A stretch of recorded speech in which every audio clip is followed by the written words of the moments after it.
Have you ever found yourself in a situation so complicated that no advice could save you? A situation where every option feels like a loss, and silence becomes your loudest enemy. This is not a story about betrayal. It's not a story about money or age. It's a story about choice. My name is Monica, and my story might sound familiar to someone listening right now. I was 21 years old, a university student in Johannesburg, trying to survive campus life, when one unexpected decision pulled me into a reality I never imagined. This is the story of how I walked into a secret, and how I walked out choosing myself. I met Richard McCona on a Friday night in Sandton. The music was loud, the city alive, and I was just another student looking for an escape from deadlines and pressure. Richard stood out, not because he was flashy, but because he was calm, confident, the kind of man who didn't need to raise his voice to be noticed. He was in his early 50s, well-established, and generous without trying too hard. We talked, laughed, and before the night ended, he asked for my number. What followed felt simple, too simple. We met discreetly, always planned, always respectful. He liked order. I liked how uncomplicated everything felt. No drama, no promises, just moments that existed outside my student life. At least, that's what I thought. One evening, everything changed. We were together when Richard's phone rang. He smiled softly, the kind of smile you save for someone you love. He answered briefly, asking about groceries, reminding the caller to focus on school. Something about the voice felt familiar. When he ended the call, I asked casually, "Who was that?"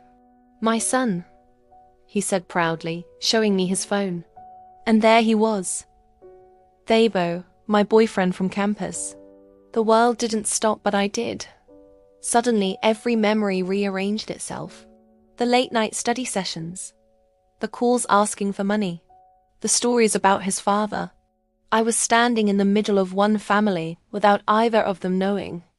Richard loved his son deeply.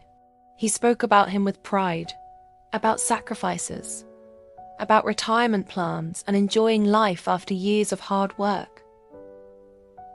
Sometimes he spoke about the future, about stability, about how, after I finished school, he wanted something serious. Thabo, on the other hand, was my present. Young, ambitious, full of dreams. With him, life felt light, real, shared. I was torn between two worlds. One offered comfort and security. The other offered love and companionship. And I convinced myself I could manage it. I told myself I was choosing myself, but deep down I was losing myself. Every laugh felt heavy. Every moment came with fear, and peace slowly disappeared. One night, alone in my room, I asked myself a hard question. Who am I becoming if I continue like this? Not who benefits, not who gains, but who I become. I realized something important. A future built on secrets will always collapse, no matter how comfortable it looks. And choosing yourself doesn't mean choosing everything. Sometimes it means letting go. I walked away quietly. No confrontations, no revelations, no destruction. I ended things with Richard respectfully. I let my relationship with Thabo fade naturally. I moved closer to campus, focused on my degree, rebuilt my life on honesty and clarity. It wasn't easy. Some days I missed the comfort. Other days I missed the connection. But slowly I found something better.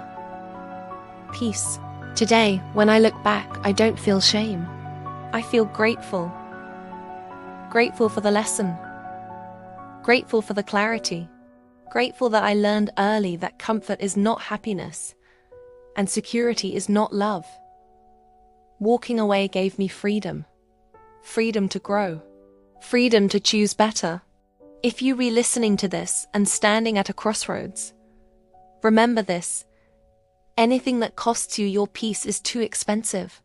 Thank you for listening. If this story resonated with you, Share it with someone who needs to hear it. And remember, choosing yourself is never the wrong ending.